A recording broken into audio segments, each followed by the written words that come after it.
I want to thank our sponsor, Aviate Watches, who create timepieces to seek the honour of both the aircraft and the untold story of the airmen who have dedicated themselves both in and out of the cockpit to bring these incredible machines to life.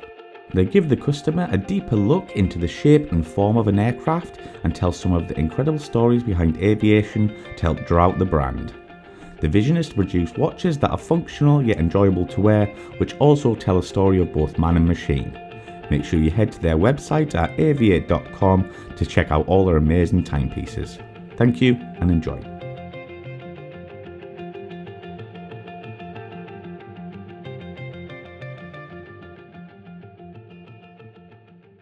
Did you ever fly against the F3s? All the time, yeah. How did that come with that? Well, the F3 was a fantastic interceptor. People decry the F3. I was always a big respecter of the F3. And especially the pilots and navigators who flew it. They were some of the best air defenders in the world.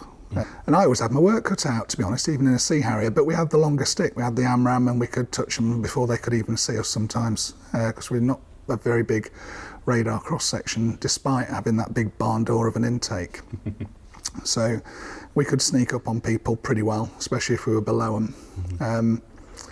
But once an F3 got his claws into you, you were going to the merge. You were never going to outrun an F3. That was simply not possible because they're the fastest thing on two wings. So F3 was amazing. It could accelerate really quickly. It could get away from us quickly as well. So if we were slow around a corner, you came around the corner and you'd expect to see an F3 in front of you and it's a dot. But then you can just reach out and touch them with an AMRAAM and say, okay, you're a dot, but you're dead dot. You're dead, yeah. But it was an amazing aeroplane flown by great people. So what kind of flying would you be doing from the ship? Would there be an average day as such? No, that's the whole point of chaos, isn't it? You could find yourself going to Capafrasca Range in the morning, and then in the afternoon you'd be doing DACT with some Mirages off Corsica. And that was normal behaviour. Everywhere you went in the carrier, the ops officer would be on the phone to somebody to pick a fight with, and off we'd go. Just causing trouble. Yeah, my second flight in a Sea Harrier was, the first one was doing air combat just to burn off fuel so that I could do the deck cycle to land on the deck. It was led by Bing Bong, Lieutenant Bing, fantastic guy. Really took me under his wing when I first got to Invincible, but that lasted about an hour. And then I was fledged. So the next day, my boss came to me and said, look, Rory McLean, our captain, has picked a fight with USS George Washington. He said, are you looking at my pint? And now we're having that. So what we need to do is this morning we sent Clinky and Speedy over to pay them a visit, and they didn't notice. So they're a bit riled up, but they know where we are. So we've gone to the Gulf of Sirte, and we're sitting off Benghazi. They're not going to come there. Or so we thought. So we said, what we'll do, we'll mount a 4-ship alert 5, which means you're sitting in the cockpit on the back of the deck. He says, but don't worry, JP, you won't go flying. You and I will stand down, but we'll launch 3 and 4 at the end of the alert period. They'll go flying, and then we'll be replaced by somebody who can go flying, because you've only done one deck landing, and now you're flying in a heavyweight fighter, and it's really, really hot. So we don't want you doing that. So I'm sitting on the deck. I'm strapped in. I've done all the right things because it's good to practice that. It's my second go, remember? And so I'm sitting and I'm listening on the telebrief, and I can hear this raid building, and it's from the George Washington. And the numbers are starting to clock up now, and they're starting to get closer.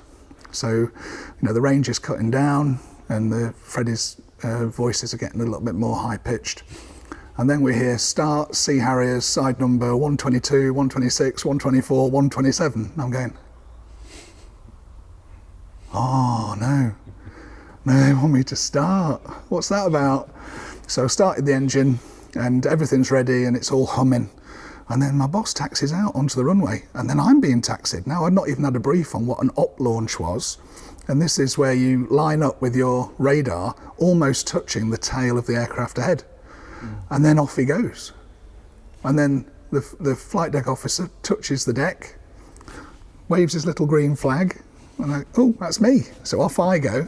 Now I'm expecting the boss to do a left turn followed by a 180 to then come across the front of the boat and I join up in front of him. No, all he's doing now is nose pointing back to the fight, which is behind us. And he started the turn, so I come off the front, clean up everything, and I join on the inside of the turn, but he's at about 150 feet, and I'm underneath him, joining in the turn, thinking, oh, this is advanced. And we roll out, and he sorts straight into the fight.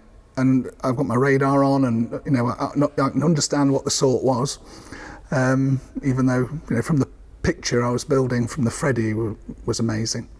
And a Freddy is a fighter controller, sorry. And so I had a very good picture, and when I came round the corner I could see Dashes 3 and 4 getting off the front as well, so they were joining behind us in exactly the same fashion that we had. These are the best pilots, these guys do this. This is my second go. And so we roll out of the turn, and my boss sorts across, and we were simulating 4 AMRAAMs, and we sort 4x4 side, and off we go. We shoot out, Winchester and turn. And now the fight's behind us, and we've got rid of all of our missiles in about a minute. We're going, oh, now what happens? Because I've got to land now, and I haven't got any hover figures. Oh no. Because I wasn't going flying. So I'm airborne in an aircraft that's heavier than it was yesterday in hotter weather, and I don't know what the hovering thing is. So I think, well, I'll get to that.